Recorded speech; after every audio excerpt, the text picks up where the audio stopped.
अस्सलाम वालेकुम प्यारी यूट्यूब फैमिली, कैसे हैं आप लोग। मैं बहुत वक्त से सोच रही थी, मैंने आपसे कहा था कि मैं आपको किस्से सुनाया करूँगी, पर मेरा आज बस ऐसे ही दिल था कि मैं आप लोगों से बिल्कुल अपने दिल की बात शेयर करूँ, बिल्कुल जो मतलब बिल्कुल मेरे दिल से आ रही है। मैं बहुत टाइम से ये वीडियो बनाने की सोच रही थी और आज हम एक जगह गए थे। वहाँ पर एक ऐसी बात हुई कि मुझे लगा कि मुझे आप लोगों से ये बात घर आके शेयर करना चाहिए।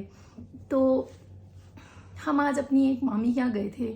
उन्होंने एकदम से एक चप्पल पहनी थी जिसको देख के मैंने कहा कि आपको पता है ऐसी सेम चप्पल अम्मी के पास थी। तो उनकी आंखों में आंसू आ गए।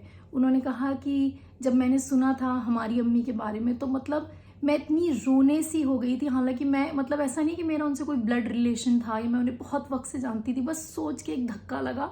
और थोड़े ही वक्त बाद मेरी अम्मी वहाँ पर आई और मैं उन्हें गले लग के इतना रोई, मुझे लगा जैसे मेरे साथ हुआ है ये। तो मैंने सोचा कि मैं अपनी यूट्यूब फैमिली से ये शेयर करूंगी, क्योंकि हम लोग में से बहुत ऐसे हैं जिन्होंने किसी ना किसी अपने अजीज़ को खोया होगा। और जब हमने अम्मी के बारे में बता के वीडियो डाली थी, या तो आप में से बहुत लोगों ने कहा था कि बाजी हम ये एक्सपीरियंस कर चुके हैं और हमें आपकी तकलीफ समझते हैं।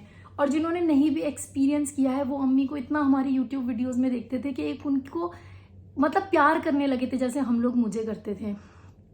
बहुत हिम्मत चाहिए ये वीडियो बनाने के लिए, मगर मैं शेयर करना चाहती हूँ अपना एक्सपीरियंस, ताकि आप लोग अगर इससे गुजर रहे हैं तो शायद ये आपको हेल्प करे। तो अम्मी को गोल्ड पहनने का बहुत शौक था, मतलब जेवरी पहनने का बहुत शौक था, क्योंकि वो हमेशा साउथ इंडिया में रही और वहाँ पर बहुत कल्चर होता है, तो उन्होंने बचपन से वही सब देखा। तो उनके पास एक बहुत खूबसूरत सी चेन थी। बीबी ने कहा अम्मी आप ये चेन पहना करिए। तो कहने लगी कि नहीं अब बेटे मुझे गोल्ड से रिपल्शन होता है। तो बीबी कहने लगी कि अम्मी आप इस तरह की बातें क्यों कर रही हैं, आपको तो इतना पसंद है। बोली नहीं बस अब तुम पहन लो, मेरा दिल नहीं चाहता। तो हमें बहुत अजीब लगा, मगर हम बस हमने सुना ही नहीं। तो अम्मी के हादसा 2 नवंबर को हुआ था और 28 अक्टूबर को बीबी नैनीताल जा रही थी। तो उसने बहुत कहा कि अम्मी आप भी चलिए आप भी चलिए। उन्होंने कहा नहीं बस अब तुम जाओ, तुम मियाँ बीवी इंजॉय करो। बीबी यानी शाज़मा, मैं शाज़मा को बीबी बीबी कहती हूँ। तो वो नहीं गई। तो शाज़मा जैसी जाने लगी घर खाली होने लगा। अम्मी ने कहा ठीक है मुझे थोड़ी देर बैंक जाना है, मैं वहाँ से घर जाऊँगी तो मैं लॉक कर दूँगी।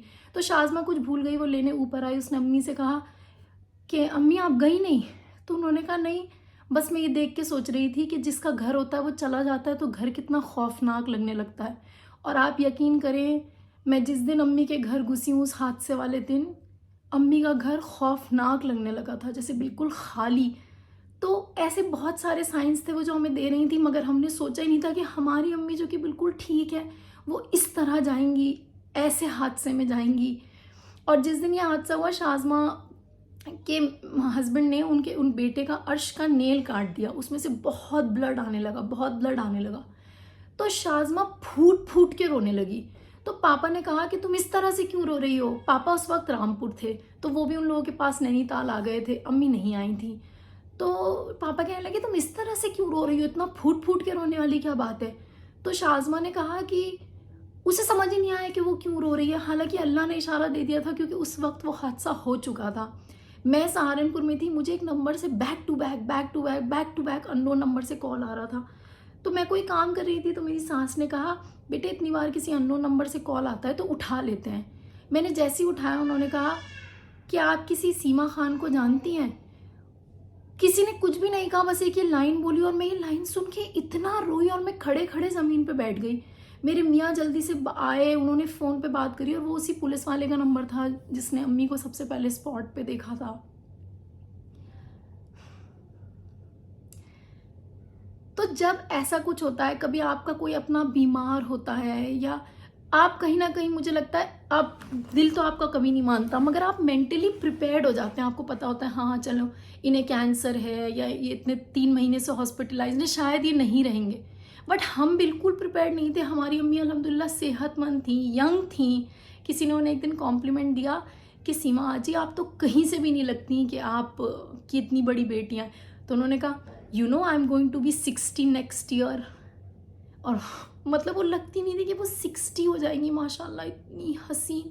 और वो इतनी अच्छी लगने लगी थी, उनके चेहरे पे इतना नूर आ गया था कि अब वो कह रही थी। बीबी ने एक दिन कहा कि अम्मी आप कितनी खूबसूरत लग रही। बोली हाँ पता नहीं क्या हो गया, जवानी में तो किसी ने कॉम्प्लीमेंट दिया नहीं, बुढ़ापे में अब सब मुझे खूबसूरत खूबसूरत कहने लगे।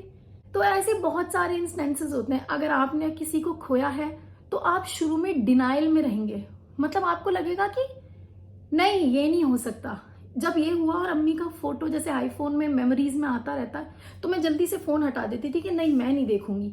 मैं आज तक नहीं कह सकती मैं अम्मी का हादसा कहती हूँ या वो दिन कहती हूँ, मैं नहीं कह सकती कि क्या हुआ था।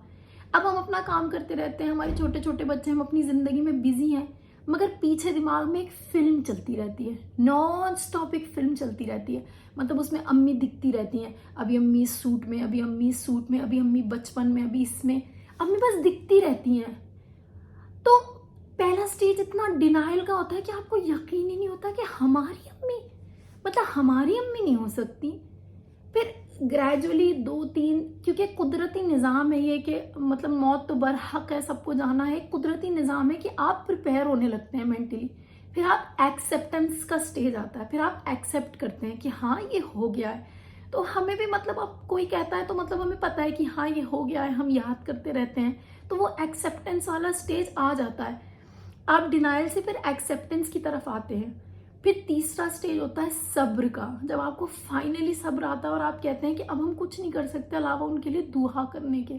तो जब भी अम्मी याद आती हैं तो कुल हु अल्लाह मैं 3 बार पढ़ लेती हूँ। मुझे शाज़मा ने कहा ये 3 बार पढ़ो, कुरान पूरे कुरान पढ़ने के बराबर इसका सवाब है, क्योंकि अब हम कुछ नहीं कर सकते। मगर लोगों ने समझाया कि देखो एक अच्छी औलाद सदका जारिया होता है। तो अम्मी इतनी ज़्यादा, उनको मतलब चैरिटी करना इतना पसंद था और वो हमें भी सिखाती रहती हैं। जैसे वो कहती नहीं, सुनो एक बच्ची है, गरीब है, उसकी शादी है, चलो थोड़े थोड़े पैसे निकालो तुम लोग।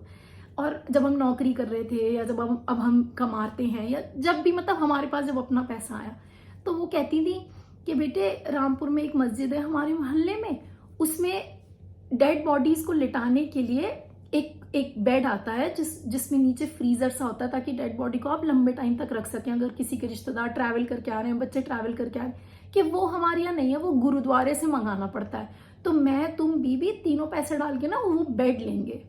तो फिर हम लोगों ने ये सोचा कि जो जो कुछ अम्मी करना चाहती थी हम वो करेंगे। अम्मी को एजुकेशन का, वो कहती थी एक बच्चे को पढ़ाओ तो सारा घर उस बच्चे की कमाई पे रहेगा, पलेगा, उसका सवाब तुम लोगों को मिलेगा, क्योंकि यही जो तुम लोग कर लोगी ना यही तुम अपने साथ ले जाओगी, ये बैग ये जूते तुम यहीं छोड़ दोगी। तो फिर हम लोगों ने उस पर ध्यान देना शुरू करा, चलो अगर किसी की एजुकेशन में हम कुछ कर सकते हैं। मतलब मैं आपको ये नहीं बता रही हूँ कि हम कितना कुछ कर सकते हैं, हम कुछ भी नहीं करते, अल्लाह ने तो हमें इतना नवाजा है। मतलब मैं कह रही हूँ कि हमारी अम्मी क्या क्या करना चाहती थी। तो अगर आपने किसी करीबी को खोया है तो आप ये कर सकते हैं। अब दुनिया देख के ही सोचती होगी हाँ ये तो नॉर्मल हो गए, ये तो सब भूल गए। अगर किसी ने किसी करीबी को खोया, औरतें जवान अपने शौहरों को खो देती हैं, छोटे छोटे बच्चे अपने बाप माँ को खो देते हैं।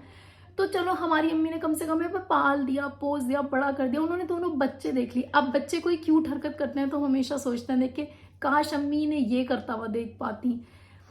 तो अम्मी तो देखिए चली गई, मगर हिम्मत नहीं होती मेरी ये बात कहने की। मगर हम हर वक्त सोचते रहते हैं कि अगर अम्मी होती तो। जैसे कि हम कल मॉल गए थे तो मेरी बेटी उसकी दादी के पास थी और मेरी बहन की तबीयत नहीं ठीक है, तो वो अपने बेटे को ले नहीं पा रही थी। तो मैं यही कह रही थी कि अगर काश अम्मी होती तो ये परेशानी नहीं होती, बेटा नानी के पास हो जाता, वो दादी के पास हो जाती, हम दोनों कितना फ्री घूमते। मगर अल्लाह की यही मर्जी थी। मैंने ऐसे ऐसे हादसे सुने हैं कि बच्चे बाप के मरने के 5 महीने बाद पैदा हुए हैं। मतलब उस औरत का क्या ट्रॉमा होगा जिसने शौहर खो दिया और उसके बाद बच्चा देखा। वो ऐसा मोमेंट होता है कि अम्मियाँ बीवी साथ अपनी औलाद को देखते हैं, वो लोग मिस कर देते हैं। तो हमने तो अभी वो तकलीफ देखी भी नहीं, मगर एक इस बात का सुकून है कि अम्मी शहीद हैं, अम्मी को शहादत का दर्जा मिला, ये बहुत बड़ी बात है। तो आप सब लोग जो इससे जूझ रहे हैं, जो इससे परेशान हैं, मैं उनके लिए दुआ करती हूँ और आप लोगों से कहती हूँ आप हमारी अम्मी की मगफिरत के लिए दुआ करें। अम्मी ना बहुत कॉल करती थी, वीडियो कॉल करती थी, जैसे हम अपने माँ बाप को करते हैं, फॉर ग्रांटेड लेते हैं, अरे ये तो है ही।